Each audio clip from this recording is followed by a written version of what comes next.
Start the meeting in a few minutes. Right now, no one's here. So I don't know. Rosanna, we got it right. Let's see, someone else is trying to sign in. Got a note here from Anton.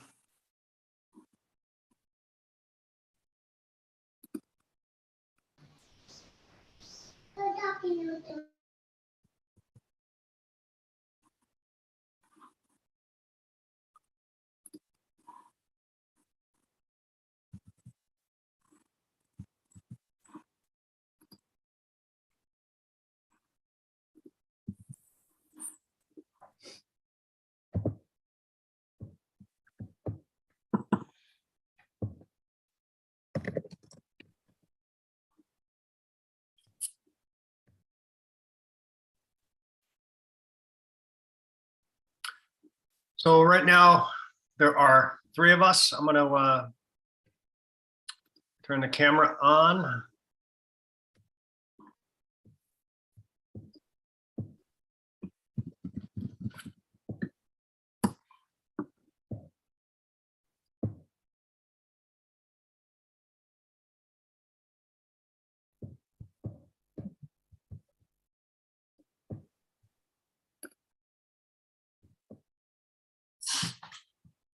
Okay.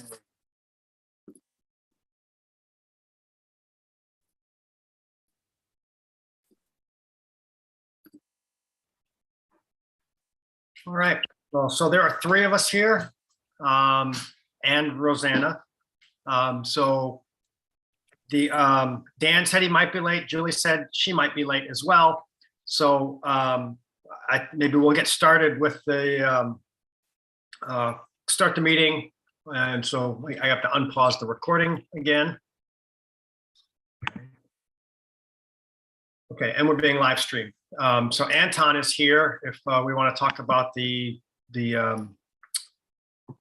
franchise, but we'll put off the executive session till the rest of the board is here. But so I'd like to make a motion to open the August 18th, 2022 town board meeting. Second. All in favor? Aye. And please stand for the Pledge of Allegiance.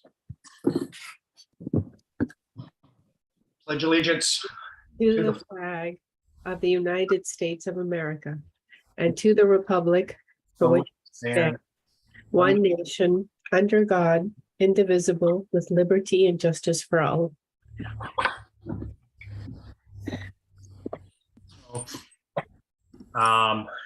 Don't see anyone. So I'd like to make a motion to approve the agenda.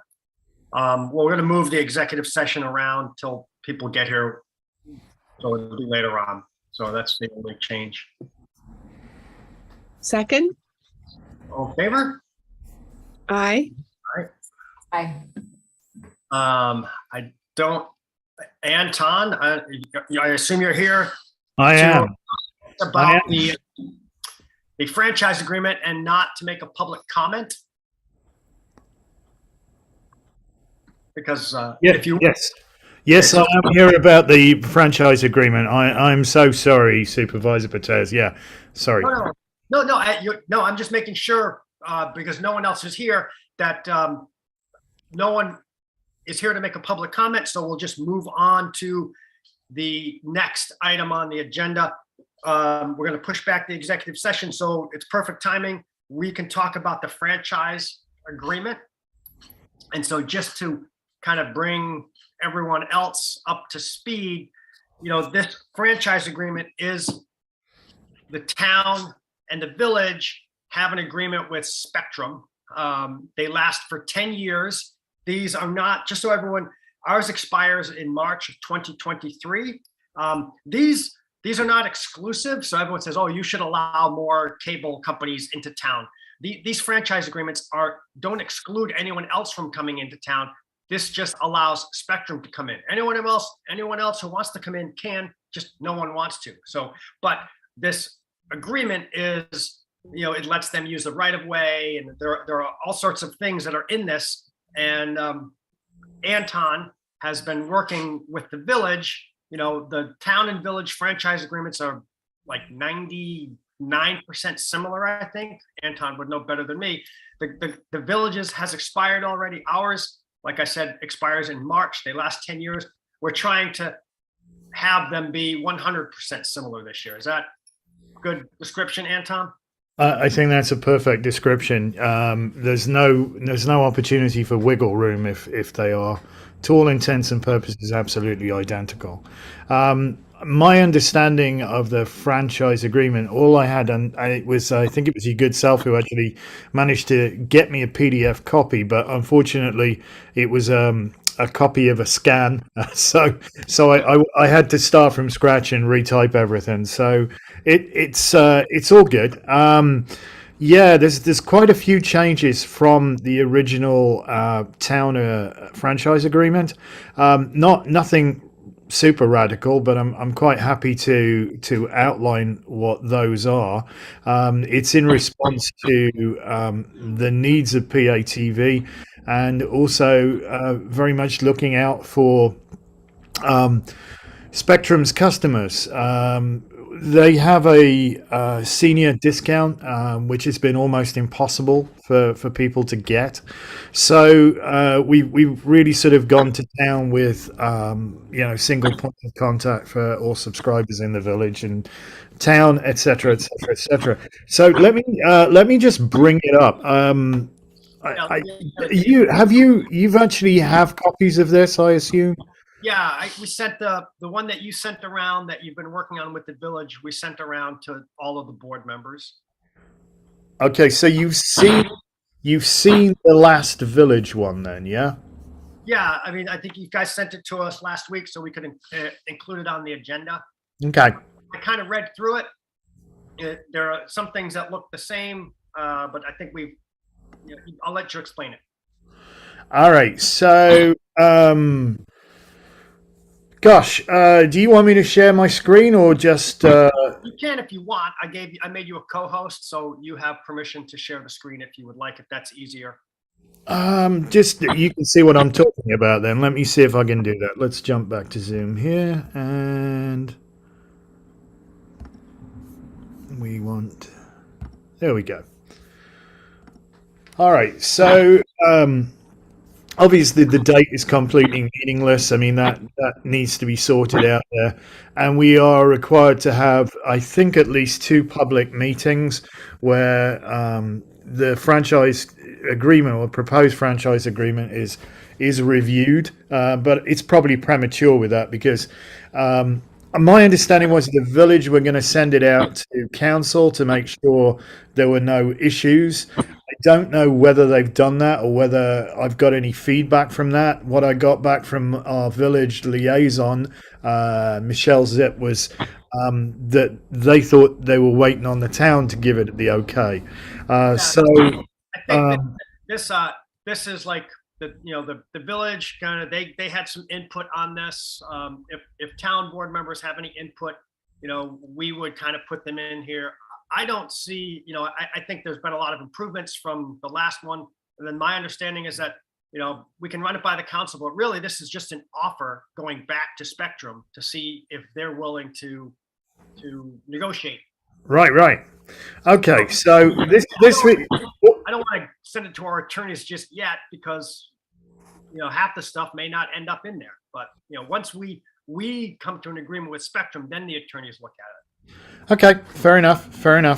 All right, so everything else is pretty much the same. Obviously, the date's meaningless. It's just a placeholder, so that'll be the correct date when it's done.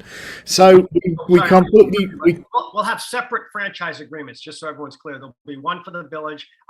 We're looking at the one that was the village's version. We'll change this to say, instead of where it says Village of New Paltz, we'll say Town of New Paltz and supervisor instead of mayor.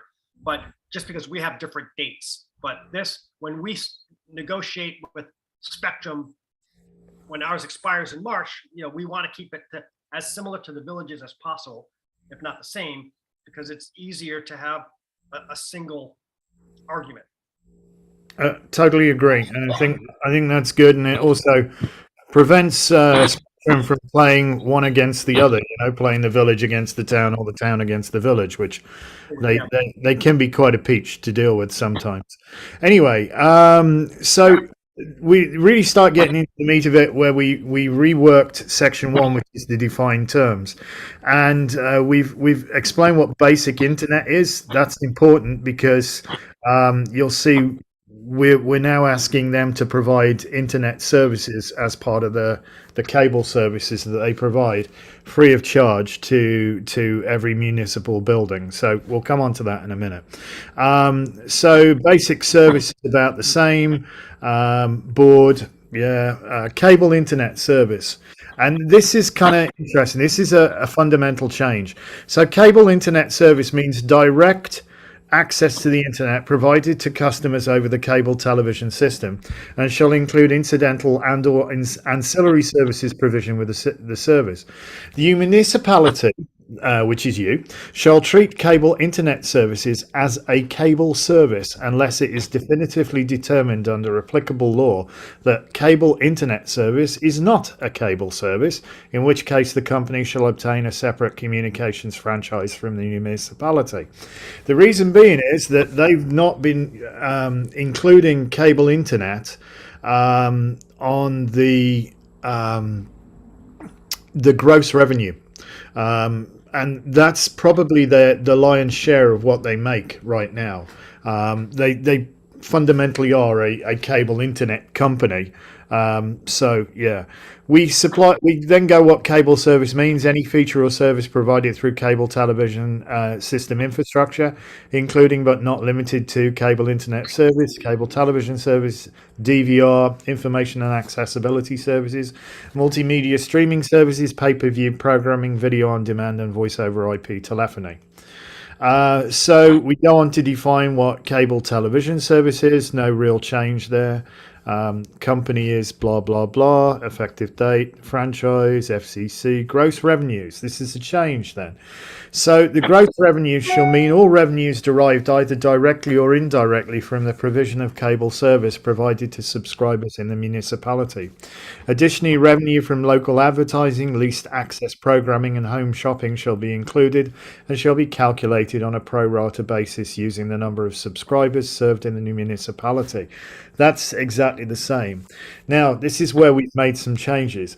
Gross revenue shall not include voice over IP telephony services. That's a totally different thing, and is I believe they pay a kind of tax on that anyway, to the FCC.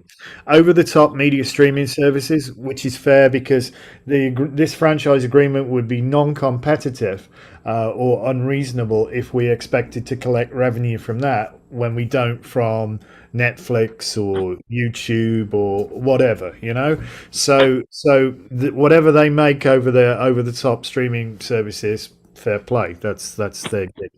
Excise tax is same, sales tax is bad debt same, etc. All right. So basically, we've now included everything except voice over IP, over the top media streaming, and the taxes as were. Okay. So that means their gross revenue includes cable internet. This is pretty much the same. This would say town instead of obviously village. We then go on to define over-the-top media streaming services means video programming and or other content delivered directly to subscribers via the internet. Don't need, a cable service for that. Service here. We've got that Sean and Will Street, subscriber, video programming. And we define what voice over IP is, just to be completely clear that, it's because it's got connectivity to the publicly switched telephone network.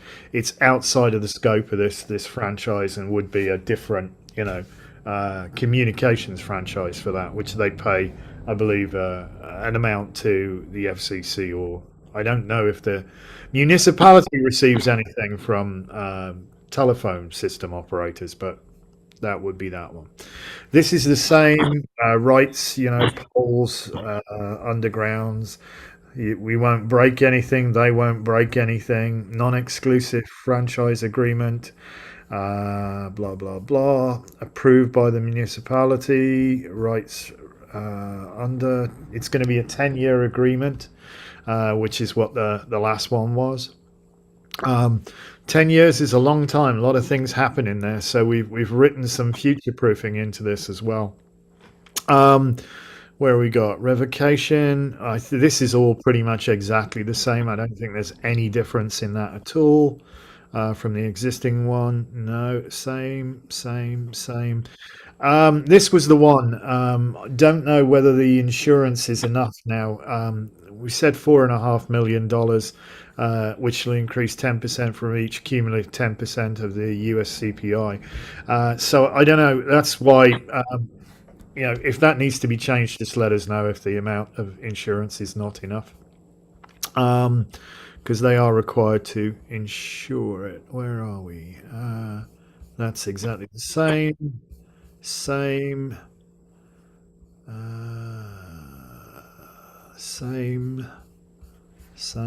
Okay, I think we've got some changes in operation and maintenance now.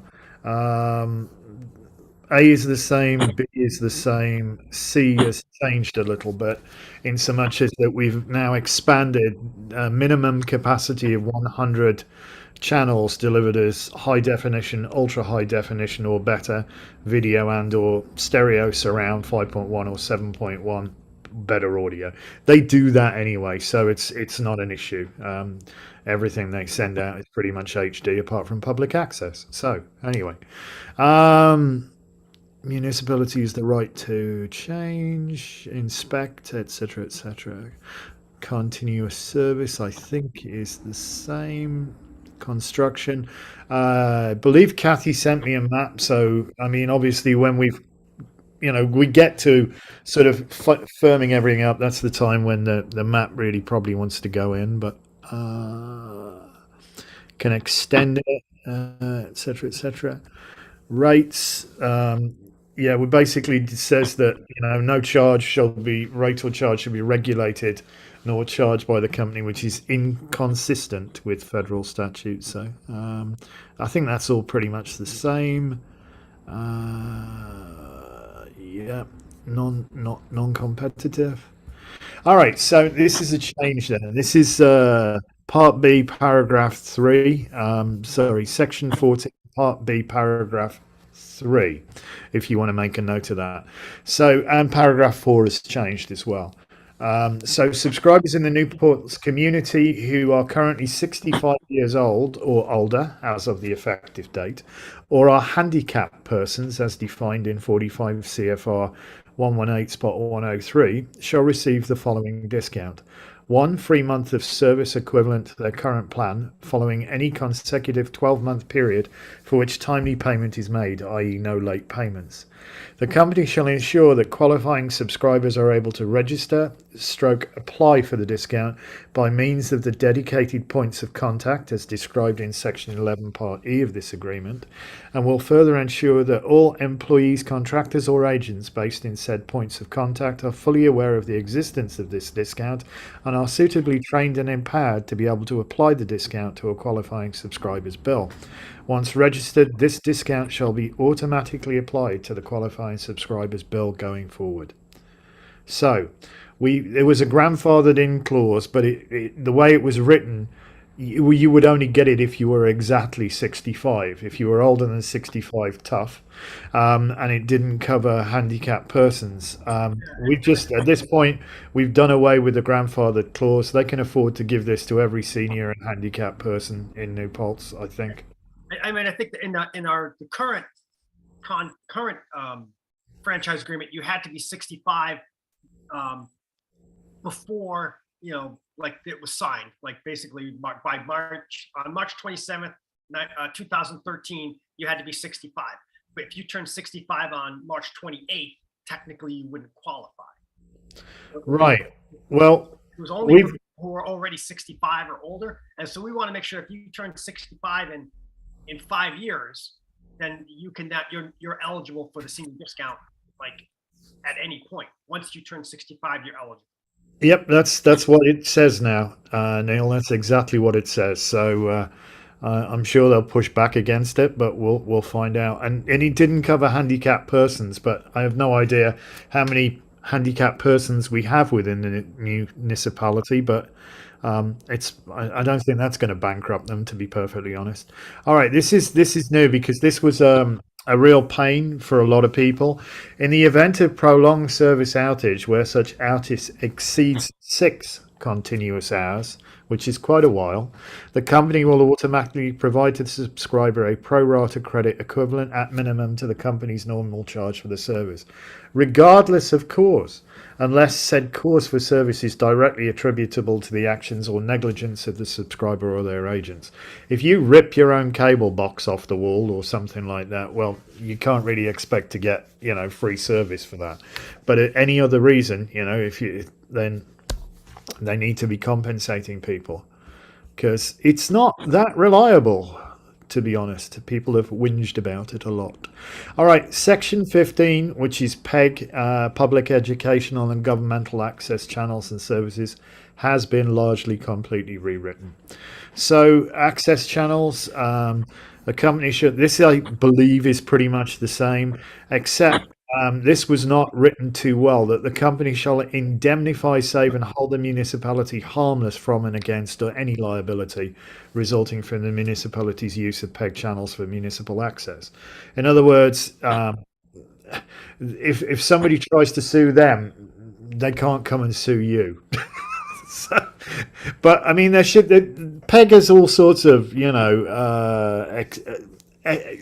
write-outs of copyright and freedom of speech, so there shouldn't really be any issue there at all. Anyway, throughout the time of this agreement, the company shall, at its sole expense, provision and maintain the facilities and equipment necessary to permit the transmission of a television signal to the company's head end, to permit distribution on the PEG access channels from the following locations. We talked about this, and because the courthouse and police station is an emergency management center, and the new firehouse is an emergency management center as well, it was deemed appropriate that they should be included, the ability to actually broadcast from those locations, should it be necessary in an emergency. So basically it's going to be town and village hall, the middle school, the high school. SUNY's outside of the scope of this. They have their own gig. The police station, courthouse, the new firehouse, and the community centre where the broadcast studio actually is. So that's going to be the list of locations. All right, so the company may, at its sole discretion, determine the specific mechanism or methodology employed to permit the transmission of PEG channel signals to the company head end, provided that 1. It shall provide the ability to distribute PEG channel programming via the company's cable television system in real time, live broadcast. 2. It shall not degrade or otherwise affect the PEG channel systems in any manner which negatively impacts subscribers' viewing experience. And 3, it shall be developed, maintained and upgraded to ensure it remains fully compatible with current and future standards and technologies adopted by the company during the life of this agreement. So they can't just go, oh, well, you got your HD, and they will go Ultra HD or whatever the next thing is after that, and still, leave us in the dark ages. The PEG access channel should be carried on the basic cable service tier. PEG access channels shall be included in local video programming offered to subscribers as an over-the-top media streaming service. If somebody is subscribing to Spectrum, one of the wonderful things is that they suggest that if you subscribe to them, you get to watch their streaming service as part of the package, and you can watch local programming wherever you are without being on your cable system. If you're away on vacation or whatever, you can watch it over the internet. So we would strongly suggest that they need to carry, well, we're asking for it, that the PEG access channels be carried as part of that over-the-top streaming service. Expect a pushback on that. Expect a pushback on everything, to be perfectly honest. But the municipality may designate a community access organisation to manage the use of PEG access channels. Such an organisation shall establish and enforce rules to ensure non-discriminatory access for users. So that's the whole idea of MPZ TV, which is the 501c3 non-profit, which we've set up. But really, it's a moot point until we can actually get something that's vaguely watchable. So that's So where I we're want kind to of. also make sure the rest of the town board is aware. I'm not sure if they know of all the struggles that the public access channel has been having with Spectrum for the last, I don't know, few years. And please, you can explain it better, but basically, just so, these town board meetings and village board meetings and planning board meetings, they're recorded and then we stream them on public access. So now we're doing YouTube and Zoom, but before that we were streaming them exclusively on public access. And so if people could not attend the meetings in person, they would be streamed on public access, and they're still streamed. And not everyone has internet or YouTube. Different people have different preferences. But the public access channel also will kind of stream them throughout the week at different times. They just kind of come up. And so, but Anton, and you can explain this better, we have to downgrade the quality of the recordings so we can play them. Is that right? Yeah, it's even worse than that, Neil. The situation is that we're using to transmit the signal to Spectrum's head end. It's done over fiber optic uplink, which is perfectly fine. But the problem is that they force us to use a 90s era, so a piece of equipment 30 plus years old, analog modulator, and which means we have to take our workflow, which is all HD. In fact, we've got some 4K capability, but it's definitely all full HD. So everything we do is in full HD. We can broadcast in full HD, but we can't send that to channel 23 in HD, even though everything they do is digital HD. What happens is it gets converted to an analog signal and downsampled and aspect converted to standard definition, which is 4:3 as opposed to 16:9 for high definition. And then it's reconverted back the other end, and the resulting downgrade and repeated unnecessary conversion and the useless analog modulator, which by the way, Bob's just opened another technical. We've got a fault. The modulator's gone technical again. The channel's probably not watchable at the moment. The audio is super hot. It's really distorted. So that one they hunted everywhere to try and find has failed. And they're giving modulators anymore. They have to find them on eBay. So yes. They could easily just use a new modulator, but for whatever reason they don't want to. So as they break, it takes sometimes days or weeks for them to get a replacement because they have to find it on eBay. When we've been asking for years now, just let us use the newer stuff. We have all the technology, you have the technology, but they don't. We do. We actually have a Ross OG3 open frame, which we could simply put a 3G where HD to basically it would convert the signal keep it in digital but turn it into an optical signal and throw it up the fiber optic link. And we said we'd even pay for the cost of that, and we'd even pay for the card the other end. It would have cost $300, something like that. No more than that. They came back with an absolutely hokey kind of solution and wanted to charge $7,500 to actually install it, and a maintenance fee of I think $650 a month, which is insane. But it's for them, public access is non-revenue, and they seem to want to push it into where else. So on the subject of pushing things somewhere else, one of the things that they do is put people into digital Siberia. So currently we're on channel 23, which is easy to find. It's simply tuned to 23 on your cable box.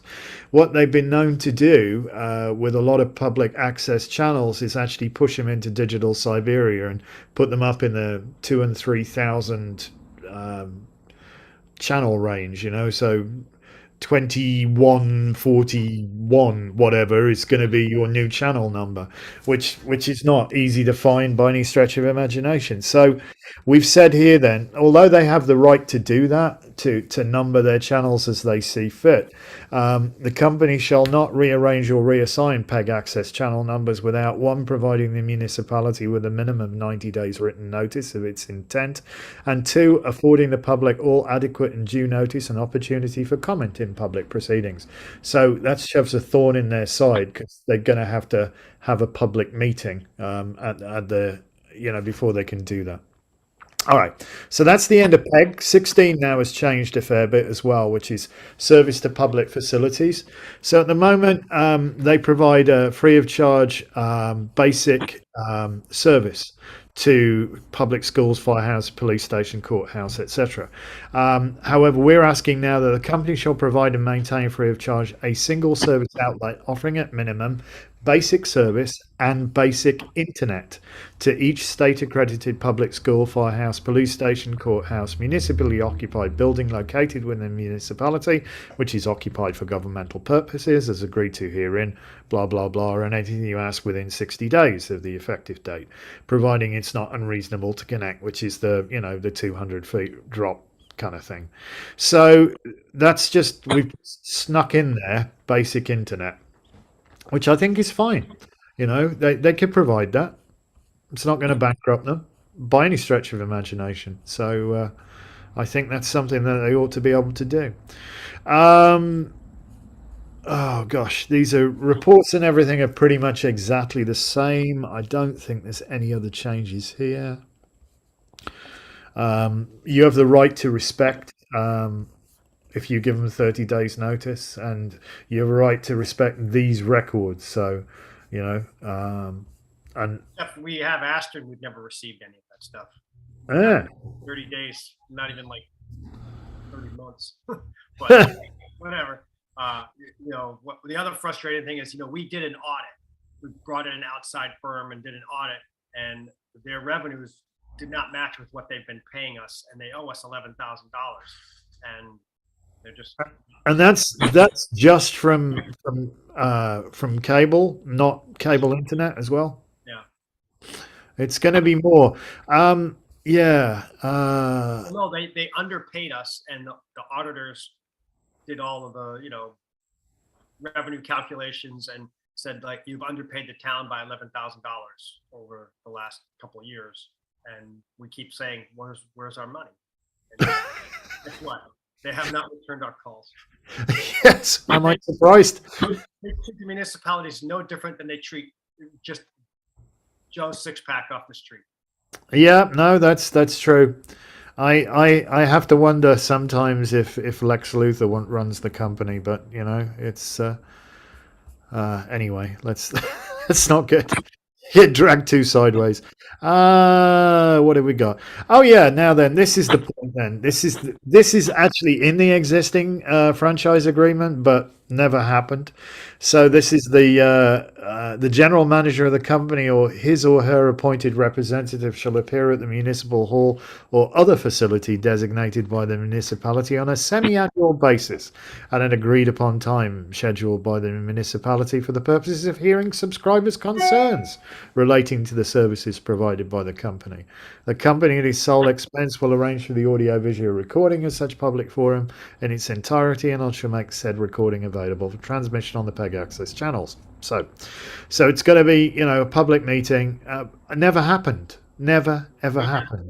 It never happens. It's in the existing franchise agreement. So yeah. This was the other one as well. Just they now have a market center in the Tops Plaza, I think, next door to the Tops supermarket. But it was always difficult for people to sometimes pay their bill. So we've left this in, which is the municipality may accept payments on behalf of the company and shall forward those payments to the company on a timely basis. So if somebody comes and drops a check into town hall, you've got 30 days to send it on to Spectrum, or you could just knock it off the 11 grand they owe you. Okay, franchise fees. The amount's still the same, 3.5% of total gross revenues. But bear in mind that this is where we said that cable internet is part of the cable service and therefore is part of what they should be paying on. I believe they do collect franchise fees on internet right now. When I was switching my service from residential to business internet, and I only have internet, I required the assistance of somebody because they had a slight problem is when they tried to charge me for equipment I never had. But looking at the breakdown of their system when they sent it through to me, and I don't know if I sent you the screenshot, Neil, but it actually itemizes franchise fees in there, even though they don't appear on the customer's bill. So they've been collecting the money, I suspect, all along. Oh gosh, where are we? This no real changes there, I think. Yeah, that's pretty much where to send notice. I did mention, was it section 11? I must have skipped over it, which is the single point of contact. Let me see if I can find that. Where did I put that? Forgive me. Yeah, no, so, I'm making you seasick now, I know. yeah, no, that, so my understanding is right now, when you just call Spectrum, like you're talking to someone in, who knows where. Well, yeah, they've outsourced a lot of their call center. I mean, you can eventually get through to somebody in the US, but it is not uncommon to talk to somebody, especially if it's out of hours, who honestly English is a second language for them. So That's it's fine, but we need someone who, when people are calling about the senior discount, they have Yep. no idea what the seniors are talking about. And it's like, well, we made this agreement and this is in our franchise agreement, but then it's impossible for our residents to actually get it done. Right. And Right. so if we have these stipulations in our franchise agreement about, getting, reimbursed for outages, unless they're calling someone who's familiar with New Paltz, the person's going to say, I have no idea what you're talking about. And it's not going to happen. So we want to have a single person or call center handle like New Paltz issues. Is that Yep. right? Well, this is exactly, and I remember you talking about this when we first met, long time ago. So we actually did put it in. It's section 11, paragraph E. The company shall provide a dedicated and easily accessible single point of contact for all customer service needs of subscribers within the New Paltz community. Such point of contact may take the form of a local office service centre, correspondence address, telephone number, online portal, email address, etc., and will ideally be a combination of all of these. Directions on how the dedicated point of contact may be accessed shall be clearly and conspicuously included in all communications sent by the company to its subscribers. Yeah, expect pushback on that, but I think that's a reasonable ask. Neil, sorry, Anton and Neil, I had a question. Is this something that we are voting on and are going to keep on working back and forth with them? Or is this something that is a final look through as far as the contract goes? This is our opening shot to them. They sent a bit of boilerplate, which is an absolute non-starter. This is based on our existing franchise agreement right now, but with what we would like put in there. So that's where we're at, and if different board members. So like this is like right where we are right now is, the village has kind of had some input. This has really been mostly, I would say 90% the public access. Right. Anton, they've been working on this for a year, 2 years Yeah. now, not longer. Yeah, Um, quite a long time from what I recall. Yeah, And so like I think the village's franchise agreement has expired.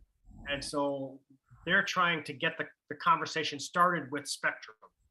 We have a gotcha. little more time. But if this is not, I guess this is like our first offer. It's gonna Right. change a little bit, right? Gotcha. So the idea, Neil, is for us to vote on this tonight, to go ahead and send it in as an offer of what it is, what different sections that we've changed that we're interested in having them accept? I mean, I think this is like really like if we have things that we're interested in, we would, we'd talk to Anton and they would get included. And then, the village and town boards need to kind of like, okay, we're all kind of on the same page going forward. Like if this was totally unacceptable to us, then we'd say, well, okay, we have to start over again, right? I mean, I'm not even sure if we have to vote on this, but we kind of, I think the village is saying, they don't want to move too far forward without, the town board saying like, yeah, we kind of agree. This is the direction that we need to be going in. Is that right, Anton? I think that sums it up beautifully. Yeah.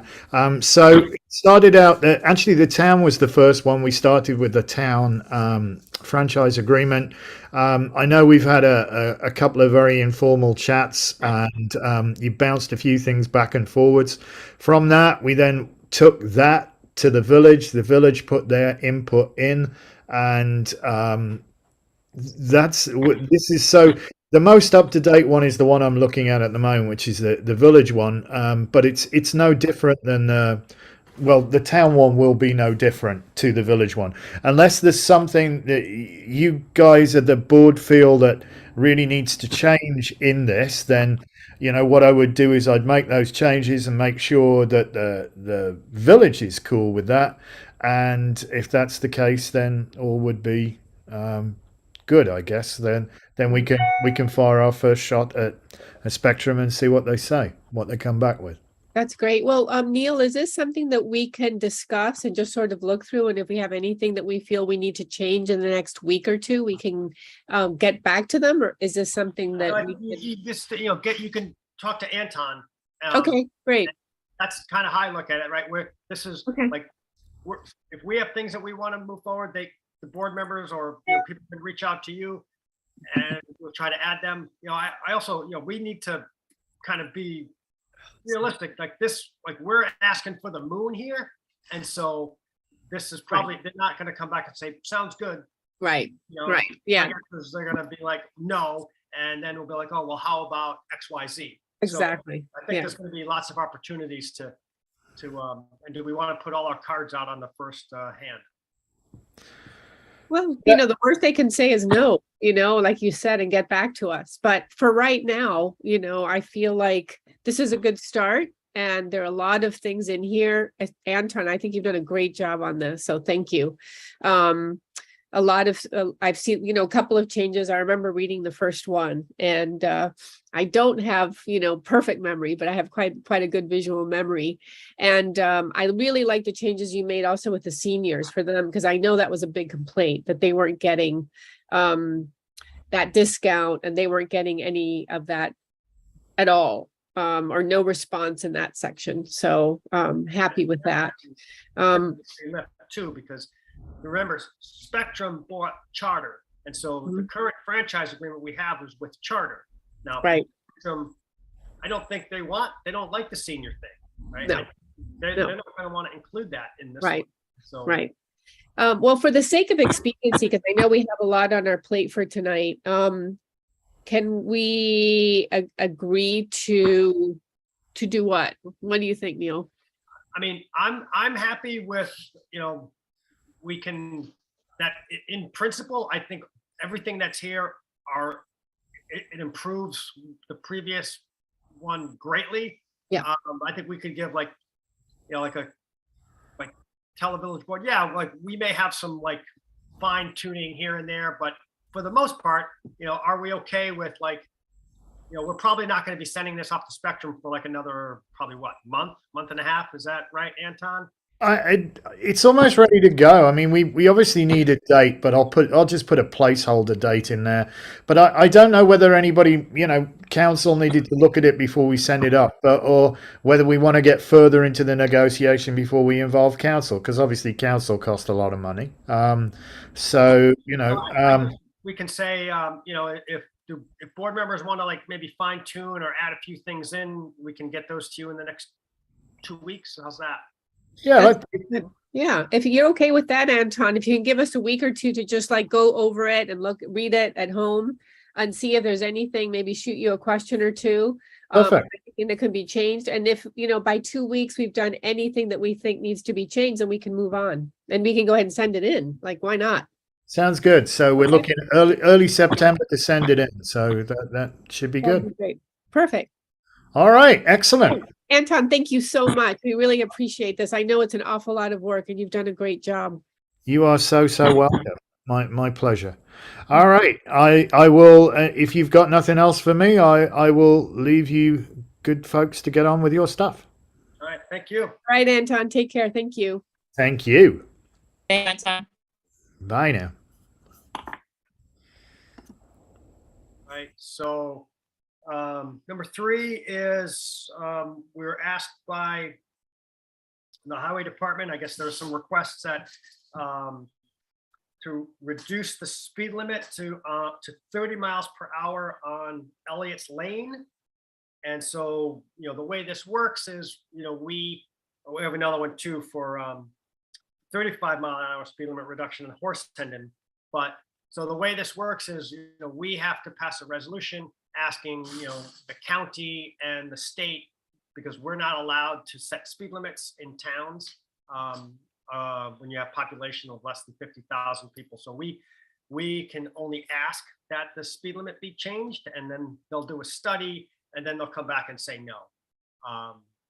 But we have to at least ask, at least where we think it makes sense. There are sometimes when, where we know they're going to say no, and we can't just ask when we know, people they're going to say no. Like we were asked, like on a road where it's 55, for miles, they want like a short stretch to be reduced to like 30 miles an hour, and we know they're not going to do that. And so, but this is a resolution to, we posted it on the town website. There's no resolutions posted on the town website. There is currently no posted speed limit, and this will provide for a reasonable speed on this road. We want to reduce on Elliott's Lane to 30 miles per hour. Right now, when there's no posted speed limit, it's 55. And so we're trying to make it a little bit safer. So just a quick question, Neil. How did we pick 30 and 35 miles per hour on these roads? I'm just curious. this is what the request from the highway department. Oh, okay. Yeah, and I think 35 on Horse Hendon is because if you go on Horse Hendon, there's a county maintained section of Horse Hendon between 32 and almost up to, I think, or maybe even all the way up to North Putt. Yeah. That's 35 miles an hour. And then when you cross North Putt to get to the town maintained section on Horse Hendon, it goes up to 55 all of a sudden. And so we're asking that the town's portion be treated no different than the county section. Right. To stay consistent. The whole way. So that's why 35 was chosen for that one. I'm not sure why 30 was chosen for Elliott's. Elliott's Lane. Yeah. Those sound good to me. I agree. They both sound good to me as well.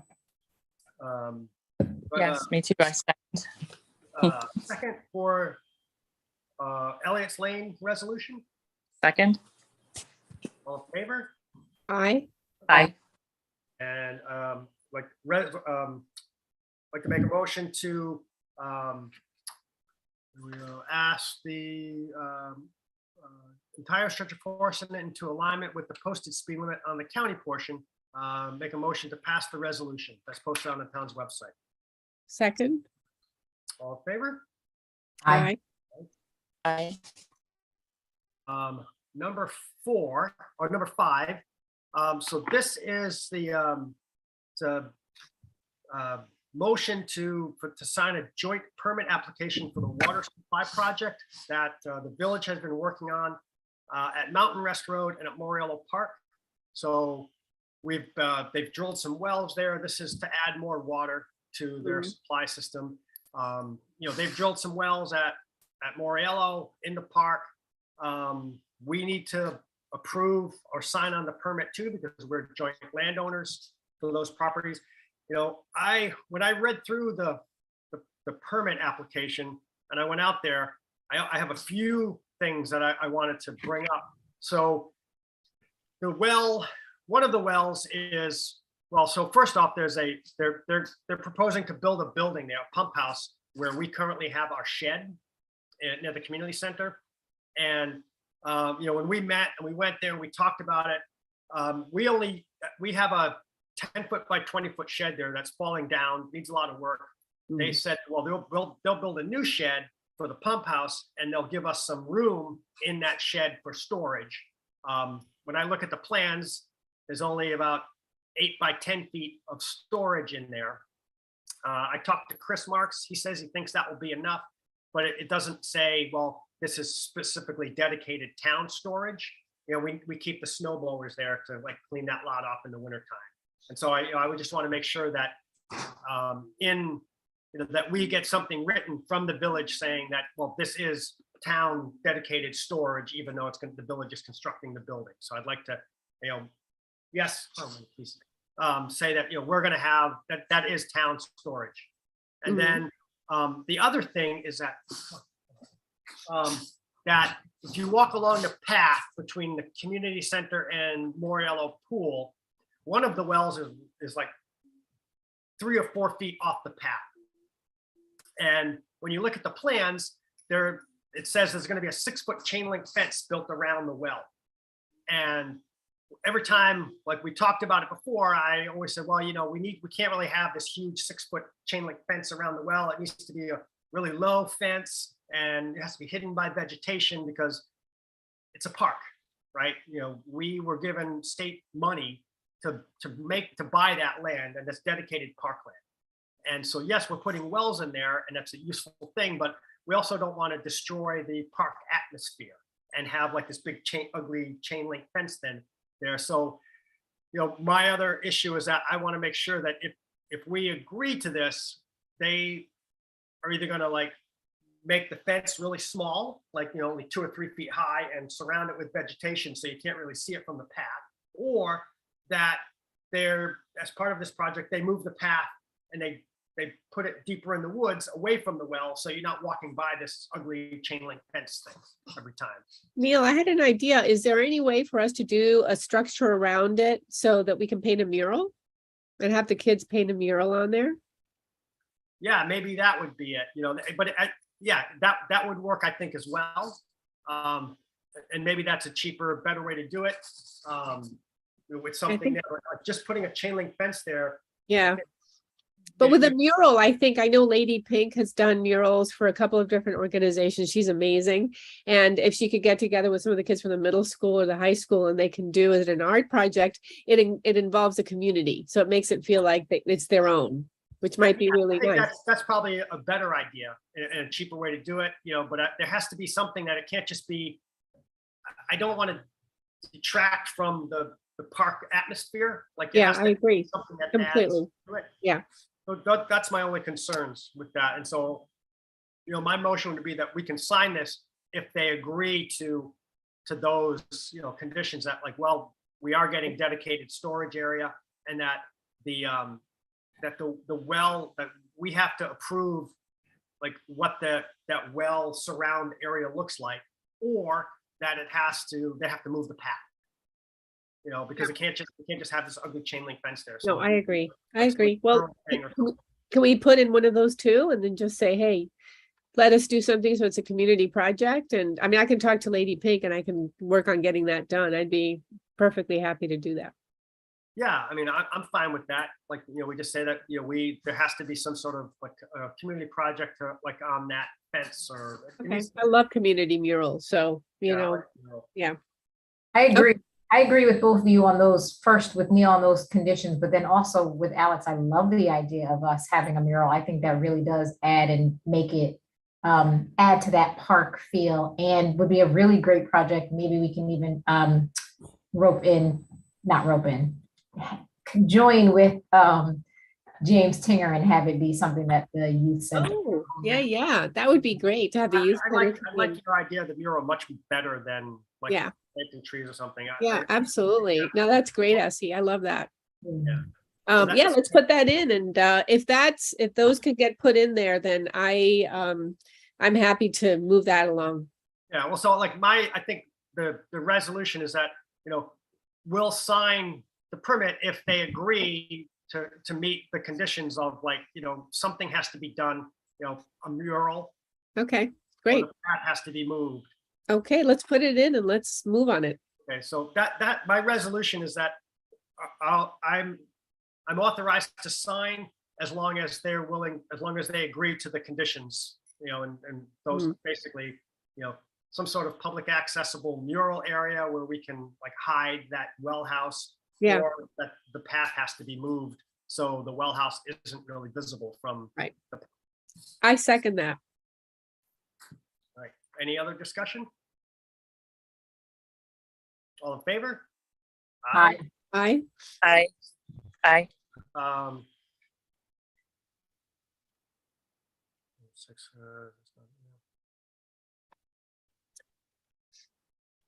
Oh, okay. Oh, and then number 6 is the motion to authorize the sale of surplus equipment, 1996 International 4800 truck, fifth wheel truck, an arm mower attachment with funds from auctioned equipment to be placed into the Highway Reserve Fund. Yeah. I was hoping Chris was going to be here.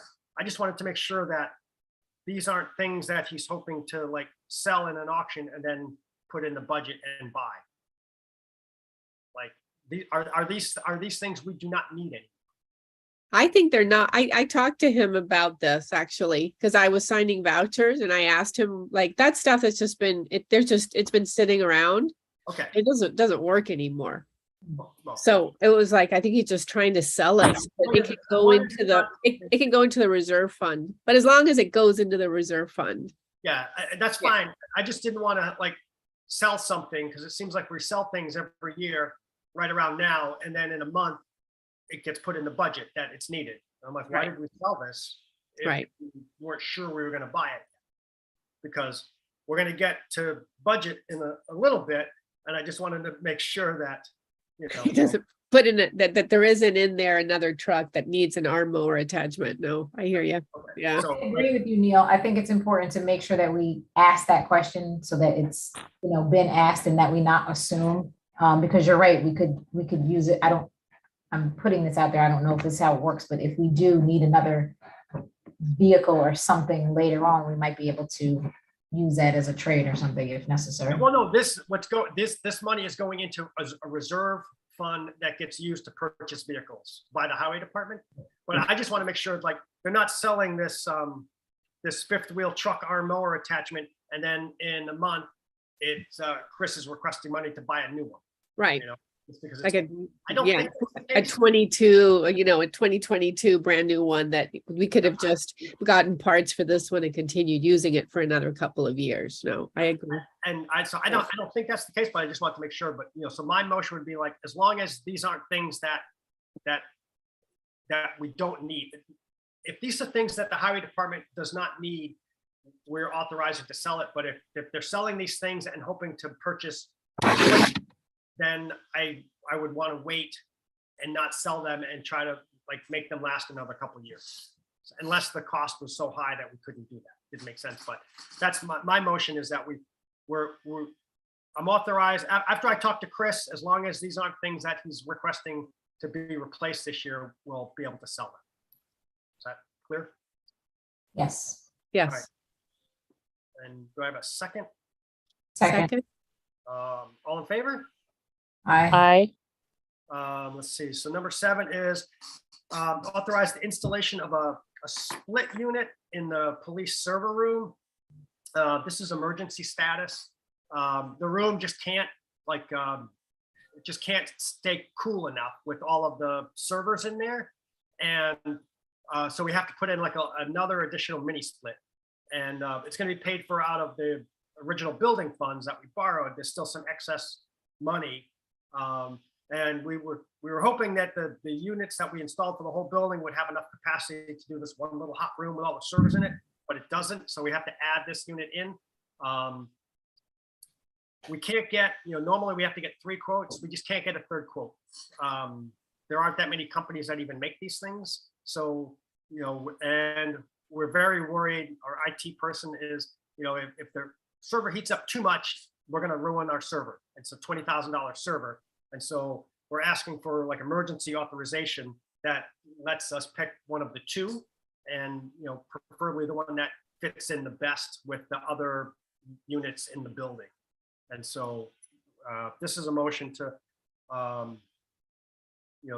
buy the one that fits in best with the building under emergency status. Right now, I think with labor and everything else, it's kind of probably be up to around $25,000 with some contingency built in there.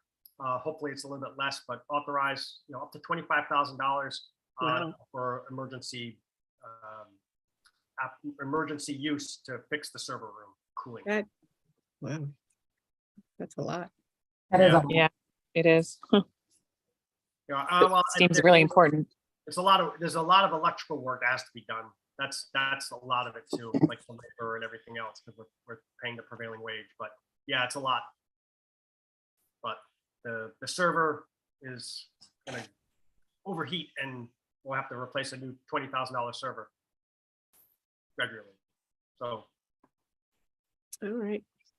Well, then I guess I'm okay with that. There is no other solution? no, they've been looking into it for a while. They were trying to move the air around within the building, and it just can't keep up. There's a lot of computers in there for the police and the courts and everything else, and the room just can't get cool enough. So. When but they this- were installing the original splits, did they not think about that? Like, was it just not No, part we're hoping to use divert some of from the main cooling for the whole building. But there's not enough capacity to get this room that much colder than the rest of the rooms. Hmm. So. All in favor? Did I have a second? second? Okay. All in favor? I, Aye. Number 8 is motion to authorize hiring Chuck Bordino as a part-time rec director, not to exceed 29 hours per week for a period of August 30th, 2022 through December 30th, 2022 at the rate of $20.11 per hour. Can you explain how this is different from what he's doing now? Like- Right now, he's a full-time employee, and he's going to be a part-time employee. Now, he left as a full-time employee. He's now taking, I think, he's not taking medical from the town. And so this is just for the next 6 months. And then I think he's going to be leaving, but we want to keep him on as a part-time worker, but under 30 hours a week and he's going to be doing the same job, but we're going to be hiring some part-timers to kind of balance out the hours that he's not working for the town. So those are the next 2, number 9 and number 10. So we're still going to have basically a full-time equivalent of hours there, but it's going to be saving the town a lot of money on healthcare costs. And then I think Chuck is probably going to retire probably by December 31st entirely, but he's going to be sticking around to help us out for the next 6 months, 5 months. Okay. I'll say that, oh, sorry. Oh, I'll just say that I think, I know you know this, Neil, but I'd love for us to look at recreation as like kind of a big picture view, and at some point in the near future, and just see, if there's any way to do even more for the town.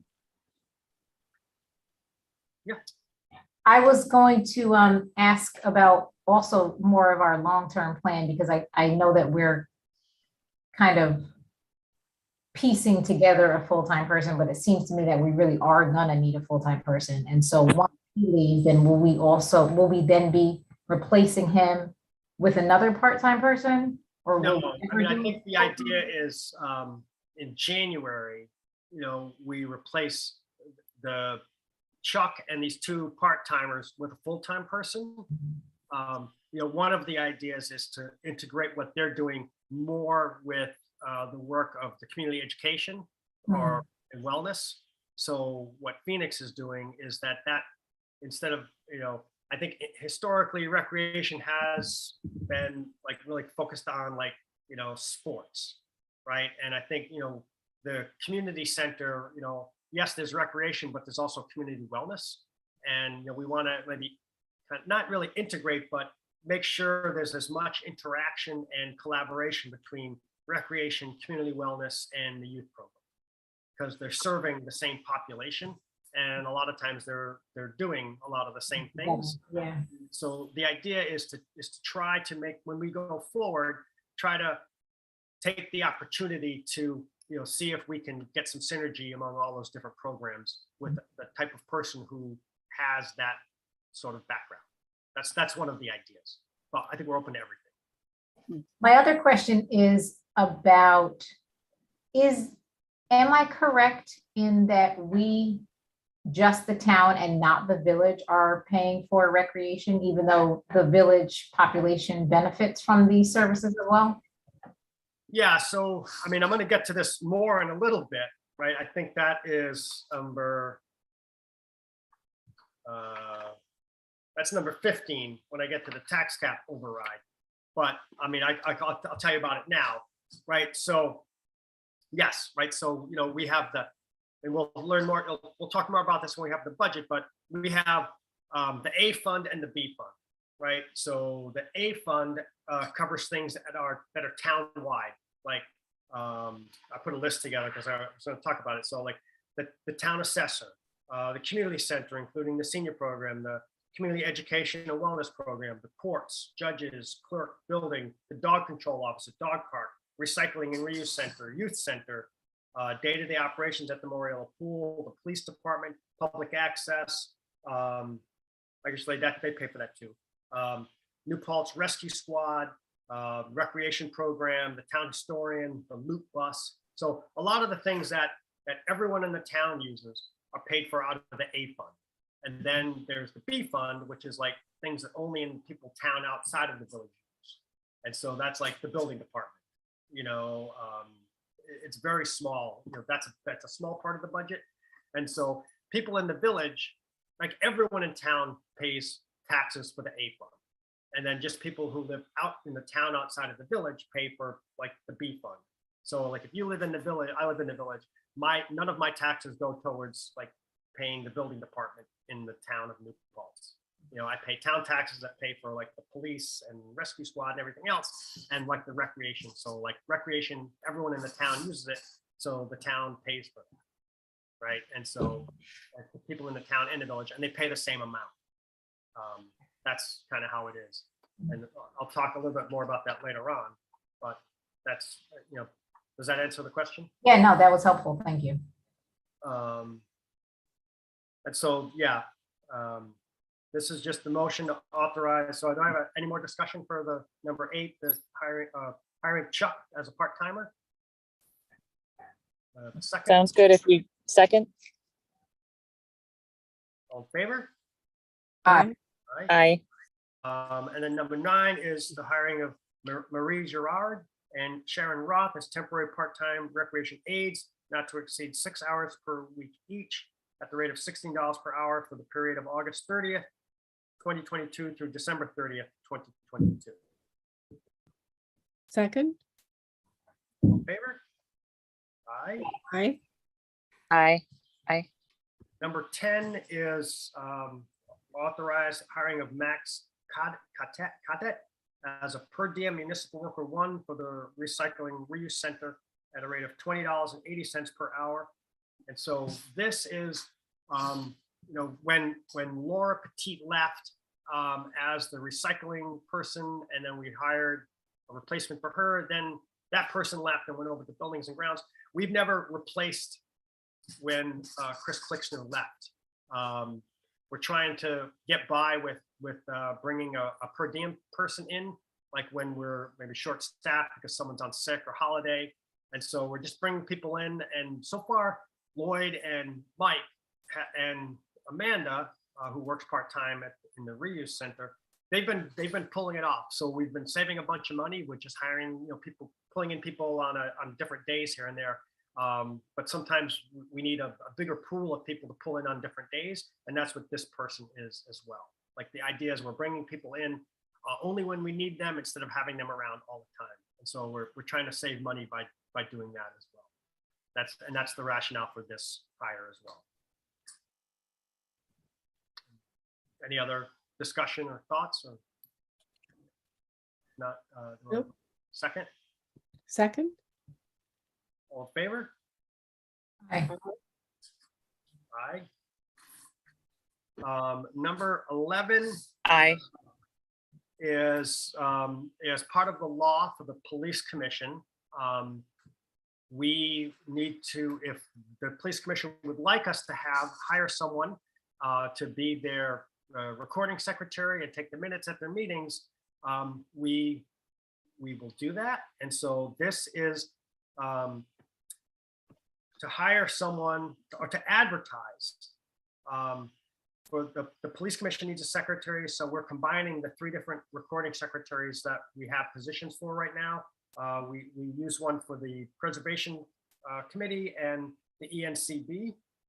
And so this would be to advertise for 10 to 12 hours per month to hire someone to take the minutes at these meetings.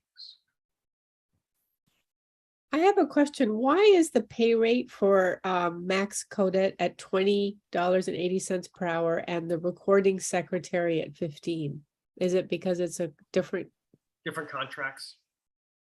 That's the municipal worker 1 rate, and in the contract, I think the starting salary for the admin staff is 15. That's under the current contracts that we have. So, I mean, we can negotiate those when we're going to be doing those this year, all of those. I guess my question is, the recording secretary usually a woman?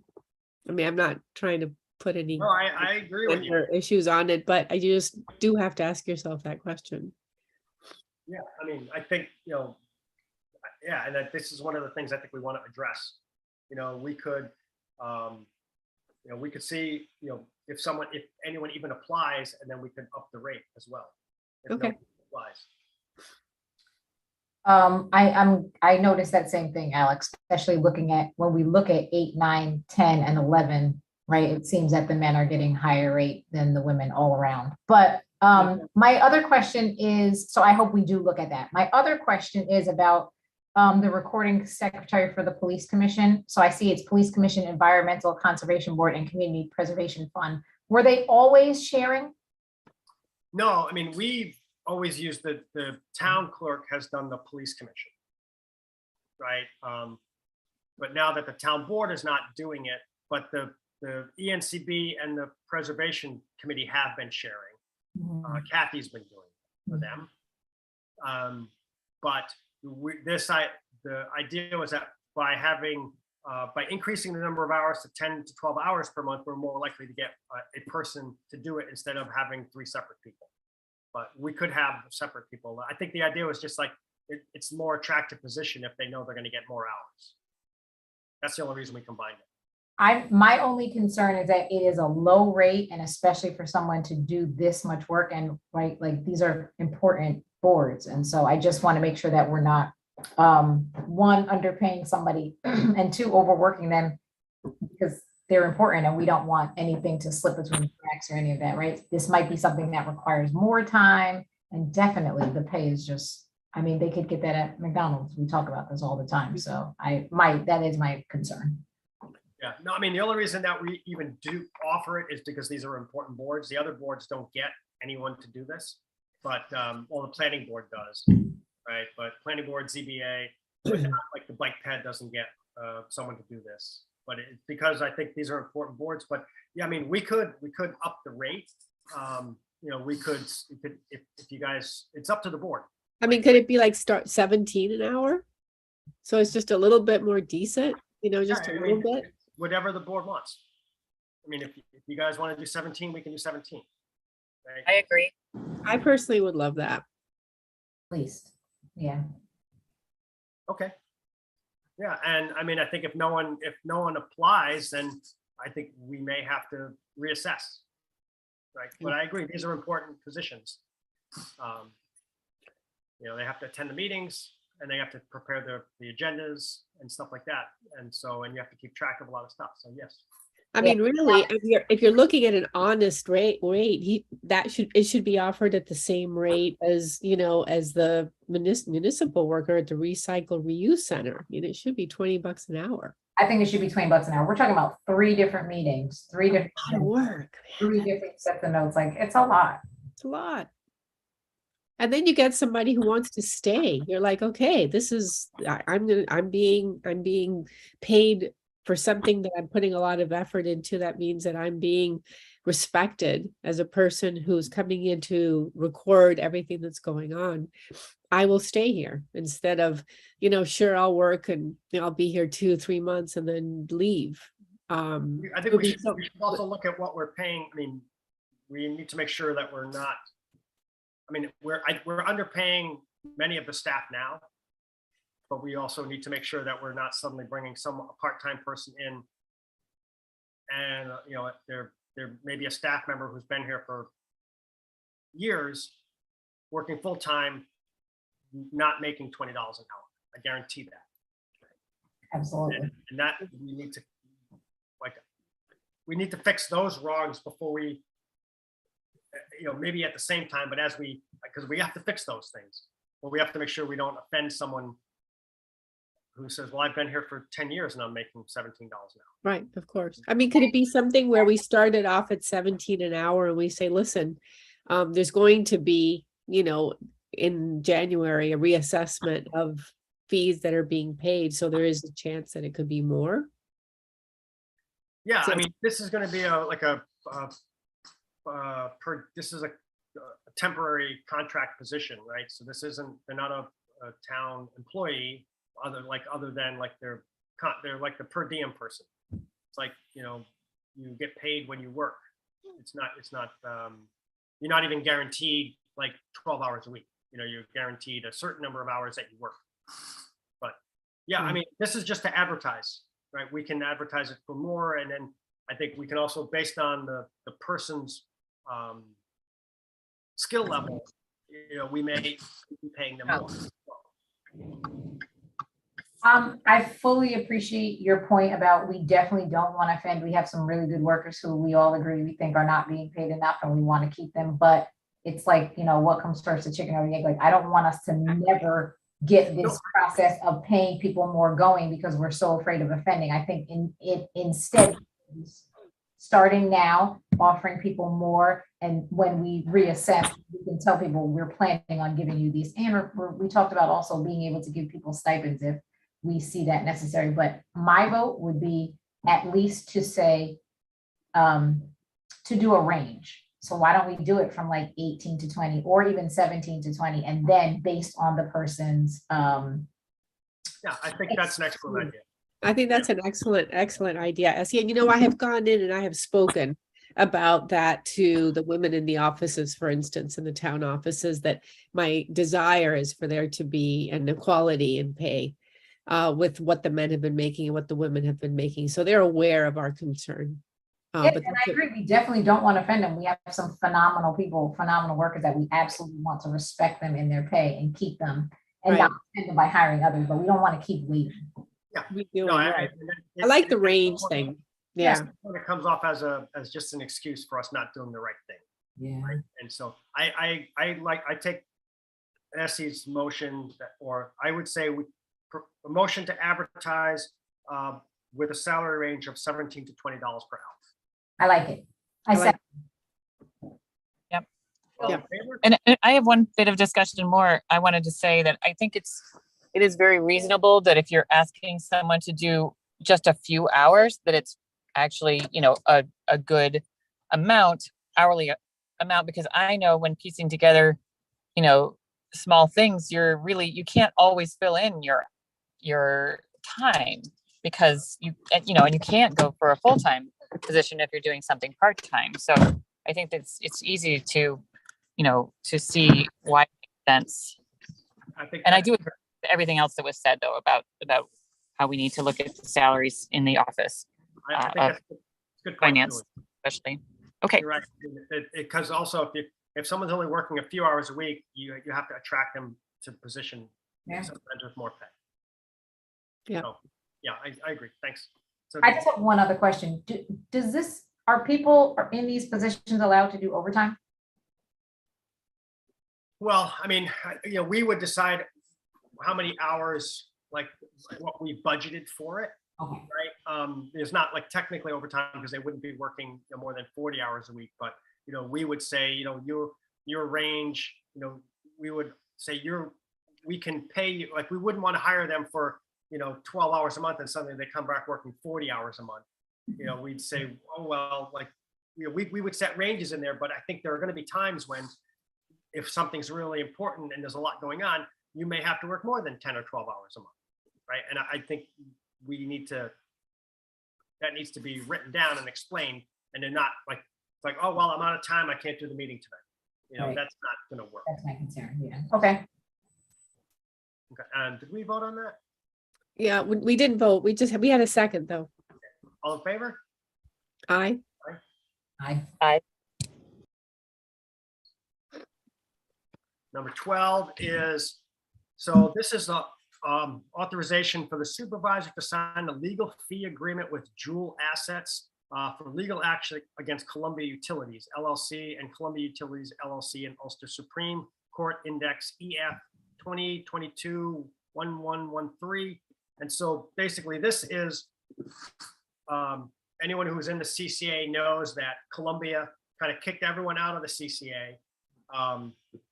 New Paltz and like 8 other towns and cities and Jewel, they run the CCA. We sued Columbia to kind of stop them from doing all of this and to kind of, figure out why they were doing this. Right now, none of the towns have paid any fees. Like we have not spent any money. We're not obligated to spend any money. Jewel has covered all of the legal fees, and so this is saying that if and when there is some decision and that some money comes back, that Jewel is able to pay, that we agree that they should be able to pay their legal fees before we receive any of the money, just to make them whole, because they've the ones that have put everything out there. The goal was to stop Columbia from like kicking everyone out, but they did an end run around and they were able to do it anyway. But now we're trying to like figure out like how are they able to do it, and there's like document discovery and all these other things, and it's still moving forward, and hopefully we'll get some compensation for our residents. But the goal is that Jewel at least is made whole for all of the money they put into this to try to stop it. was that a motion? Yeah, motion for me to authorize the supervisor to sign the legal fee agreement. I second. I think it's only fair they get their money back. Any other discussion? All in favor? Aye. I, Number 13, we talked about, this is going back to increasing people's salaries, different positions. We talked to the judges. They're understaffed. They wanted to hire someone pre-COVID. We've been waiting on that, but they would like to, because one of the court clerks is doing a lot of extra work and a lot more responsibility. They would like us to do a side letter on top of the contract to to give her a little bit of a bump in pay because of the added responsibility, because she's doing more work for a couple of years now, especially during COVID. And so we have a side letter from the union that would do that. I just want to make sure this is authorization for me to work on a new side letter with the union for Stasha Dietz. But it wouldn't be retroactive for the past year. It would be going from forward for, September through the end of December. And at that point, we're going to be renegotiating the salaries because all of the contracts are up. And so instead of doing a side letter, then we would stop the side letter and we would work on, putting it directly into the salary and not having a side letter. Because like I said, this is part of these negotiations. We're going to be trying to be more equitable with the salaries across the different positions. So the authorization is for me to renegotiate with them the side letter, a revised side letter for 2022 for the remainder of 2022. Second, Second. All in favor? Aye. aye, Aye. Aye. Motion to approve and authorize items 15A through 15K on the consent agenda. second, I just wanted to say one thing about Heaven Torres, who's seeking the tuition reimbursement. I love to see this. Our young people, she just graduated from college, and I went over to the youth center and got a tour, and she told me all about what she's doing and starting these new groups, and I'm thrilled. She's really wonderful, and that the youth program is amazing. So I'm happy that we are helping to pay It them. is amazing. It's that's great. Starting her grad school this semester, and so I'm really happy that we're doing this. yeah, I mean, so it's in the town policy, right? And I think it's really benefited. Like we've done this with a bunch of the people at the youth center. They're becoming counselors, and the kids benefit a lot. That's awesome. Yeah, the whole town does, so. Yeah, and if you look at what they're paid, like this is the least we can do. Absolutely. So, Yay. That's good. I second. all right, all in favor? Aye, Aye. Yeah, whenever I'm like stressed out or depressed or something, I go to the youth center and you see all these happy kids and it makes you happy. You're like, okay, nice, I feel better now. Yeah, we're feeding the kids and taking them on trips. It's I amazing. went there for their Thanksgiving this year and like half the kids were like, I'm thankful for the youth center, and it kind of really made me happy that we're doing it. So yeah, it's nice to go there. So 15. So this is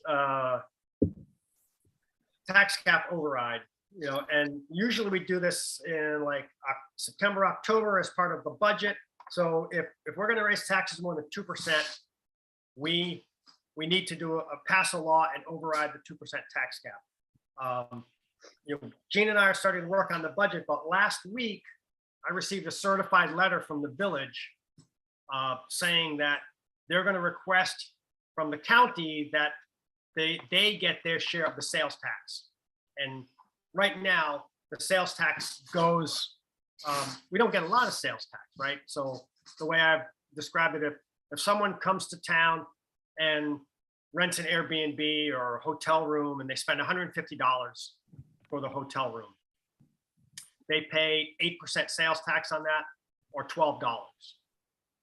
Of that $12, half of it is 8% sales tax. Half of it goes to the state. The other half, so $6, goes to the county. And then it gets split up. The county gets like 87% or 86%, I think. Kingston gets 3%. Oh no, 11%. I'm remembering the numbers roughly. And then all of the towns get 3%. We split that last 3%. So out of that $12 in sales tax, New Paltz gets 1 penny. Right? So we don't get a lot, but it adds up, right? And so last year we got about $250,000 in sales tax from the county. And that money all goes, and the village doesn't get any of it because years ago they decided we'll let the town keep it all. And so that $250,000 goes into the A fund. And like I mentioned before, that A fund is for police, rescue, all of those town-wide services. So it made sense that when the town got it, we put it into things that everyone in the town benefits from. This letter that I got from the village said that, well, they want their half of the sales tax, which means we can't put that into the A funding. Right, so now we need the portion of the sales tax that we get, even if the village said we're going to take $1 of sales tax, what it means is that once the village gets theirs, if we have to put what we get into the B fund, because otherwise the village residents would be double dipping, right? And so now we can't put that $250,000 in revenue into the A fund. So we are now $250,000 short in the A fund. It goes into the B fund. So we now need to come up with either $250,000 in savings in the A fund, which you guys read the budget last year. We're like looking for $1,000 here, $1,000 there in the end to try to get the tax cap. I was still every year I'm hopeful that we'll make the tax cap, but if we're losing $250,000 out of the A fund, there's no way in the world we're ever going to make the tax cap this year.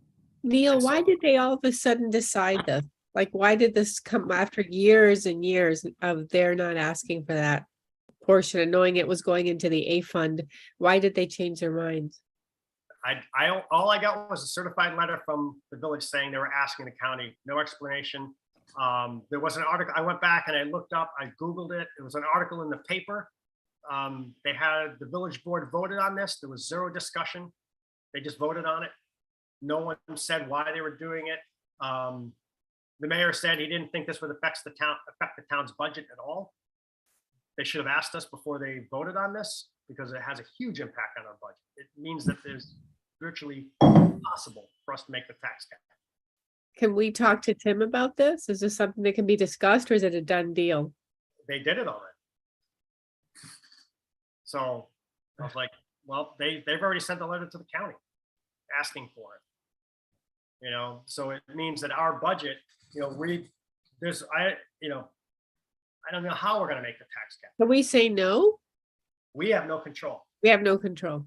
No, if they ask for it, it's theirs to receive, and that's fine, right? They're other villages do that. I think the village of Saugerties does it, and the village of Ellenville does it. But the village of Ellenville runs their own police force. Right. Can we write a letter in opposition? Pardon?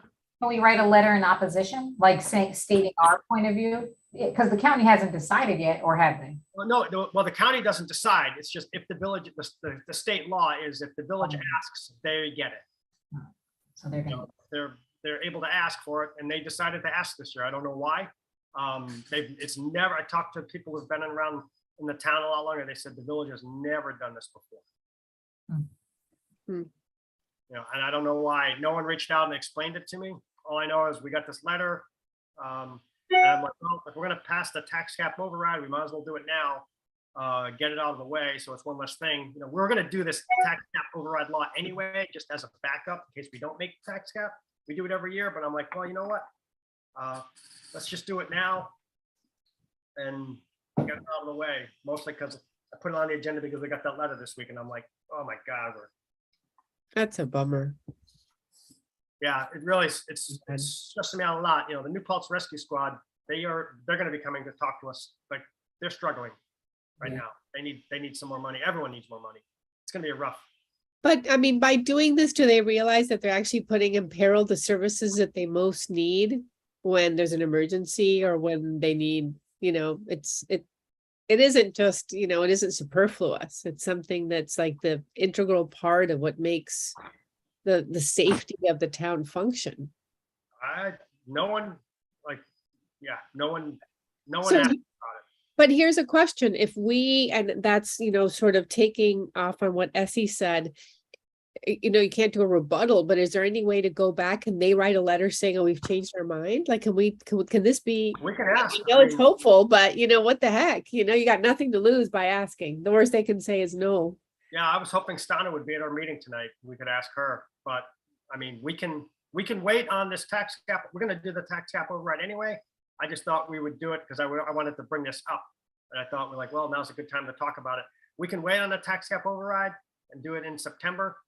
But we can also, I'm happy to reach out and send the village a letter and explain to them the impact that this will have on, I mean, this is essentially going to raise taxes in the village more because the portion that the village gets, excuse me, say they get half, they get $125,000 and it goes into the village fund, but the town needs to make up $250,000 in the A fund because even though we're getting 125,000, that goes into the B fund now.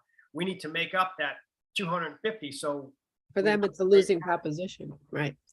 Well, I mean, my suggestion would be to reach out, like to maybe wait on this until September and to see if we can reach out to them and see if there's anything that can be done or, you know, Yeah, I mean, start with an I'm happy to understanding of do that. You know, when normally we do all this tax cap override as part of the budget process. You know, once we get the initial budget and we realize like, wow, we're really far off.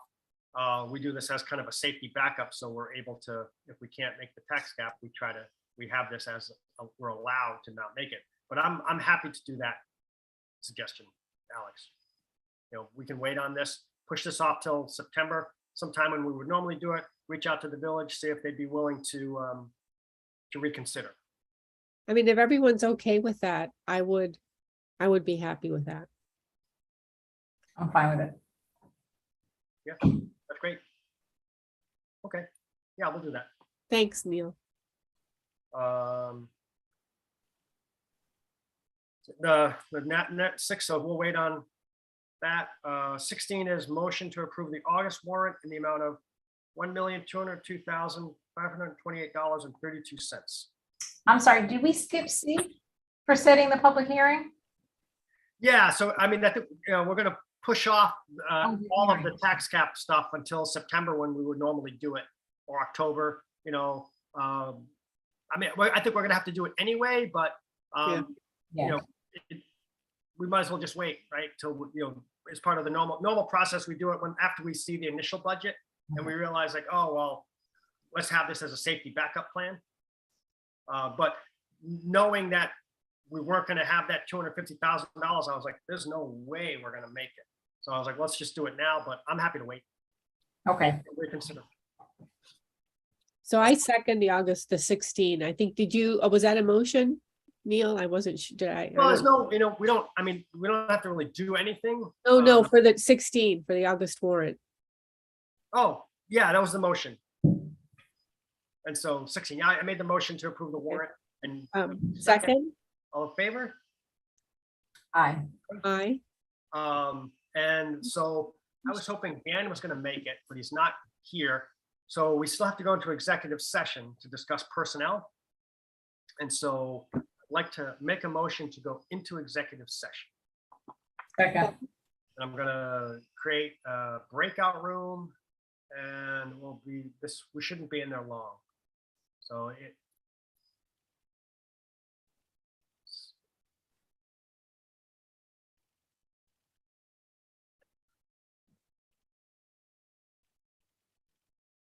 breakout room.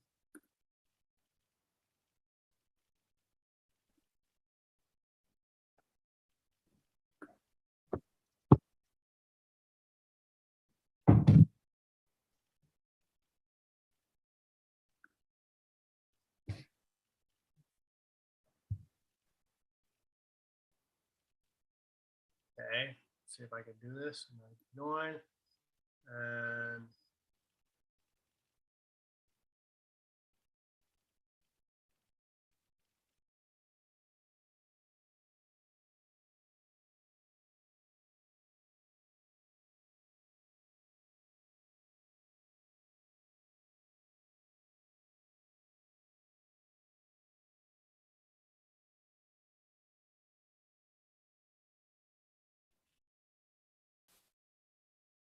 okay, so now I gotta join the breakout room.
A motion to leave executive session. It's 9:08.